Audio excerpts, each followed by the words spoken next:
Good morning, fellow Mozart directors. My name is Brooke Zimmerman, and I have been a director for Mozart for 5 years. This is actually my 6th year teaching the North Central High School cast, but we've been a part of Mozart for 9 years, and I've kind of done everything from costumes to choreography to just being a parent and enjoying my kids in a show. And so I'm really excited to be a part of Mozart this year and a part of the directing team. And there's a few things that I've learned over the years that I'd like to share with you. And hopefully it will bring about just a bit of encouragement as you get ready to start directing this fall. This is going to be a great season, and I hope to make it even greater for you. So the one thing that I think probably the number one thing that has really benefited just my directing experience and hopefully the kids that I've been able to direct through the years is fostering a healthy cast and utilizing their gifts and their parents' gifts to create just a really healthy cast and environment for the semester and for future years, and gathering those students to want to come back and sign up for your class. And it not only benefits you in the classroom, but it also benefits Mozart as a whole. It also, I think, is just a great example of using your students and your parents' gifts in your cast and allowing for you to glorify God through the arts, which is our main goal, and just to pour into the students. So I kind of broke it down into an outline, so I'm just going to look at my notes as I talk so I don't ramble. But one of the things that is the most important and probably seems obvious is to really get to know your students personally.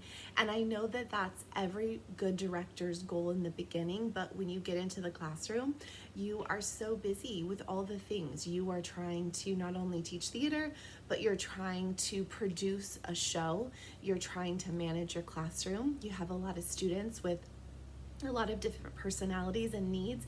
And so sometimes I can go through an entire class and not even say hello to all of my students, not look everyone in the eye. And you can go through that a few weeks, and all of a sudden you're through a semester and you realize that you really didn't get to know each of your students. Only the students that want to be gotten to know, the ones that are in your face each week, they're easy to get to know. But you have an entire classroom of kids that want to be known by you. And once you give them that opportunity, you'll be surprised at what you can get from them in a semester and how much they bless you. So I have a few things that you can do to help you systematically do that each class. So one of the things is get to know your students personally on social media. And I have kind of a love-hate relationship with social media. It is a necessary evil I have found as a teacher for Mozart. And so I have a Facebook account and an Instagram account, and I don't even think that that's required. But you will have some students that literally, that is the way that they communicate. That's the way that they share their lives, is through social media. So I make sure that I follow all of them on social media and allow them to follow me. And I like their stuff that they post, and I make comments on it. I also follow their parents on social media if they have that account. And I know that seems strange. It was strange to me at first, but a lot of my students appreciate that I follow them, and they'll make comments back to me when I comment on their stuff. And to them, if that's the way that they're communicating in their life, they realize that you're investing in the things that they do outside of class. So that may not be something you're super comfortable with, but if you are and you're already on social media, it's a really easy and quick way to be a part of your student's life outside of the classroom. The other thing, and this goes back to what I was saying, how you can get into a few classes and realize you haven't even spoken to each of your students. So I look at my roster before I go into class, and I go through, you can do it alphabetically or whatever system you want, but I choose 4 students each class to approach, to look them in the eye, to ask them how they're doing, and ask them personal questions about their life. What classes are they taking outside of Mozart? Do they love homeschooling? Are they homeschooled? Are they part of any co-ops? It can be kind of anything. You'll find that you have some things in common with your students, and you can talk about that. But choose 4 each class. look them in the eye, and ask them personal questions. And you will be surprised at what you'll learn about your students and how much they will appreciate you and understand that you care about them. You don't just care about the show, you don't just care about theater, but that you truly care about them. And when a student understands that about you, they will trust you. And when they trust you, then they will take your direction in the show. So that would be the second thing. The third thing that I found very helpful is in the beginning of the semester, when we're kind of getting to know each other and playing games, is I will ask each student to go around the room and tell me what they like in theater besides being on the stage. And you'll be surprised to find that a lot of your students are very passionate about lighting design, sound, costumes, makeup, directing, backstage managing, and I make a list. So I take all of their names and then I write down what they say. I go home and I type that up and I make sure that I have that at every class so that I know what my students are interested in. And then I try to give them a job outside of being on stage and learning their lines. Some students will take that job and run with it, and you will recognize that you have an ally in your class who can handle big projects. And so because of that, I have students that come back every single semester and manage costumes. They will take costumes home and iron them. They'll run errands for me, they'll do makeup, they'll take time off work just to be a part of the shows. And so I've had students that have come back for the last 5 years. Once they've graduated, they're back and they're helping and a part of the show. And I've gleaned a lot from that. And the other students, the underclassmen who are able to be around them, glean so much. They are the ones who set a really strong example for you backstage, and they're places that you can't be during your show. And so obviously those people have to be approved by the educational director. You can't just bring in whoever you want, but you can work with the educational director, pick out students who have been there for you, and they can come and help you. And it's just been such an amazing blessing. I'm never shorthanded during a show. I always have backstage managers and people who are doing makeup and helping backstage. So it's kind of twofold who it helps. The other thing that I find that I've learned, it took me a little bit to learn this one, is to utilize my students' bad habits and turn them into good habits. You are going to have students that are easy and that you love, and you will tend to use those students for everything, which will make your students who misbehave even more.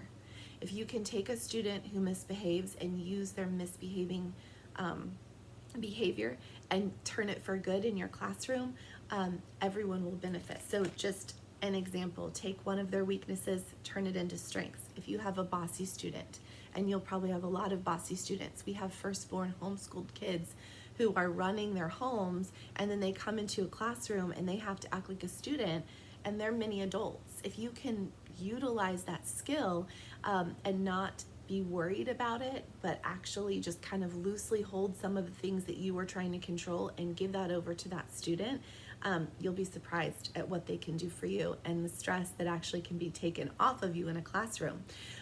Give them a job to organize something that is hard for you. So for me, I don't like to organize my backstage. I, during a show, like to watch the show and watch what the students have done. And so I take my bossy students and I say, okay, why don't you organize backstage? Get the props set up, create that, tell people when to get props and when not to get props. And you have to be involved so that they're not causing arguments, but allow them to kind of help their peers. And they will take that on and take ownership of that, and they'll stop being bossy to you and bossy to the other students, and they'll take that job and run with it. Let's say you have a really hyperactive student that can't seem to sit still when you have some downtime. Give them a job. Have them sit and go through the script and create all of your lighting cues that your sound guy is going to want during Tech Week. Have them create a list of all the costume needs. They will take on those jobs. They're hyperactive. They need things to do outside of looking at their lines or following your lesson plan, and you'll get a lot done when you utilize those students. Another student is if they're shy and they're having a hard time engaging in your classroom. They want to engage in your classroom, they want to be wanted, so give them a job that has them interact with other students. Have them create your prop list. I don't think I've made a prop list or a costume needs list in the last 3 years.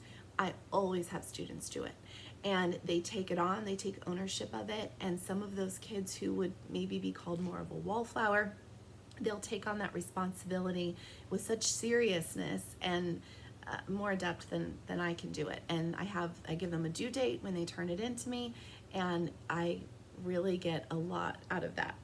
And then use your student strengths as strengths. If you have a student who is able to take in the room and just highly social, use them as your leaders. Have them lead theater games. I'm not a great theater game leader. I know my weaknesses. And what I've been able to say is, okay, here's the things that I'm weak in as a director. And I have students, you'll have students that are super strong in the places you're weak, and you can utilize those strengths. Ask them to show up with ideas. This is a hard one, and I love it. Assistant directors in the past have not liked it. This is something that personally I appreciate in the class, and it is hard and it makes more work, but you'll be surprised at the creativity and the growth in your students if you allow it. So let me go backwards. Ask your students to show up with ideas not only about their character, but also for the show. And choreography, blocking, characterization, what you do in a class, it can be anything and it can be little, depending on your personality and your teaching type. I have found that if I give my students a job, or, okay, give me ideas. Here, I'm gonna give you some loosely based blocking. You add to it, let's see it. If I like it, we'll keep it. If I don't, I'll throw it out. I tell them that in the beginning. And yes, it adds more chaos. Yes, it adds more work for you. But once one of their ideas is incorporated into the show, they'll take complete ownership over that, and they'll make sure it happens. They'll make sure that they come with ideas for the next show and the next week. And when all of your students take ownership about what happens on that stage, it's not just your creation anymore. It's everyone's creation. So if you can kind of hold loosely some of those ideas that you have for the show and allow their creativity to integrate into it, you will be amazed at the fruit of what happens. There will be things that happen in the show, and people will come up to me and say, wow, how did you think of that? That was such a great idea. And I didn't. The students did it. The actors on stage did that. And they are so proud of that and so proud of that moment that they will continue to do it. Now, because they're kids, they'll do it so much it'll make you crazy. So I have a cutoff point. My cutoff point is the week before Tech Week. They can give me all the ideas and all the suggestions until the week before Tech Week. The week before Tech Week, it's shut off. I say there are no more good ideas. There are no more ideas. We are done.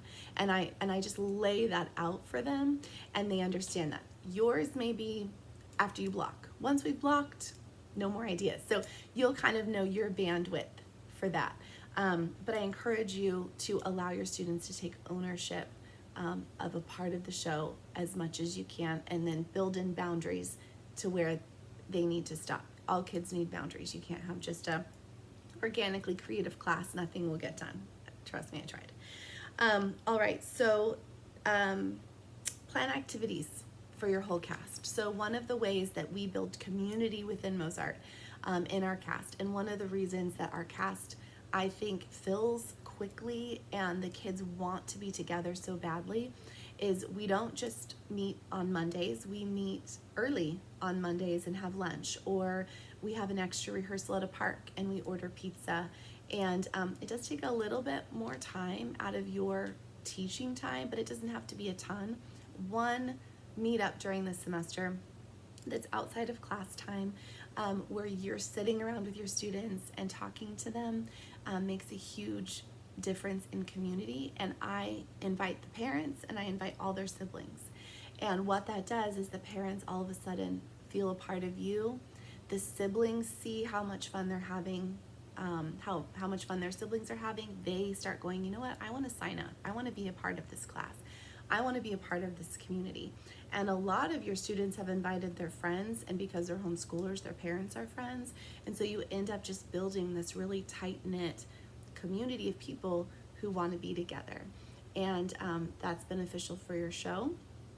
That's beneficial for parent involvement, healthy parent involvement, and it's beneficial for Mozart for the future of re-signups. So there's just all sorts of ideas